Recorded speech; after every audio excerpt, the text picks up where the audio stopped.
యోగినో విశ్వపూజ్యస్య జరత్కారు ప్రియా తతః జరత్కారుర్జగద్గౌరీ మనసా సిద్ధయోగిని వైష్ణవీ నాగభగిని శైవీ నాగేశ్వరీ తథా జరత్కారు ప్రియ ఆస్తికమాత విషహరేతి చ మహాజ్ఞానయుతా చైవ సా దేవీ విశ్వపూజిత.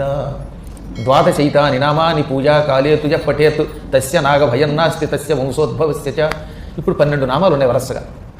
జరత్కారు ప్రియ, జరత్కారు జగద్గౌరి, మనస సిద్ధయోగిని, వైష్ణవి నాగభగిని, శైవి నాగేశ్వరి, జరత్కారు ప్రియ, ఆస్తే కమాస్త, విషహర, ఇలా 12 నామములతో అమ్మని స్తుతించి, నీ అంశతో పుట్టాను, నేను వచ్చిన పని అయిపోయింది, ఇక నన్ను నీలో కలిపేసుకోండి అనగానే ఆ లోపల విగ్రహంలో ఉన్న అమ్మవారు జగన్మాతగా మారిపోయి ఈ జగత్కారువుని తనలో కలిపేసుకుని అక్కడ ఆ సమయంలో అర్చన చేస్తున్న దేవతలతో ఋషులతో ఇలా అన్నది, ఈ జరత్కారువు 12 నామములతో నన్ను స్తుతించింది.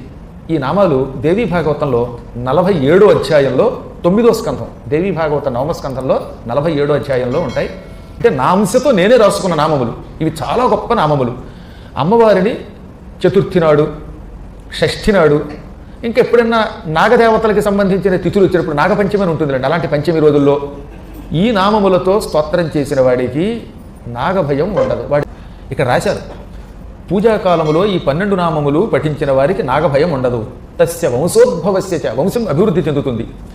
నాగభీతే చ శయనే నాగగ్రస్తే చ మందిరే నాగక్షోభే మహాదుర్గే నాగవేష్టిత విగ్రహే ఇదం స్తోత్రం పఠిత్వాతు ముచ్యతే నాత్ర సంశయ.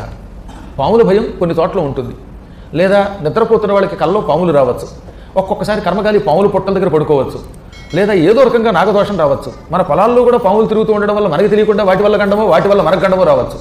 ఇలాంటి భయంకరమైన నాగ సంబంధమైన సకల దోషములు ఈ స్తోత్రం చతుర్థి, పంచమి, షష్ఠి తిథులలో చదివితే నాగదేవతల ఆలయం దగ్గర టక్కన ఆ కష్టాలన్నీ పోతాయట. ముచ్యతే, వాడు అందులోంచి విముక్తి పొందుతాడు. నా అత్ర సంశయ, ఇందులో సందేహం లేదు.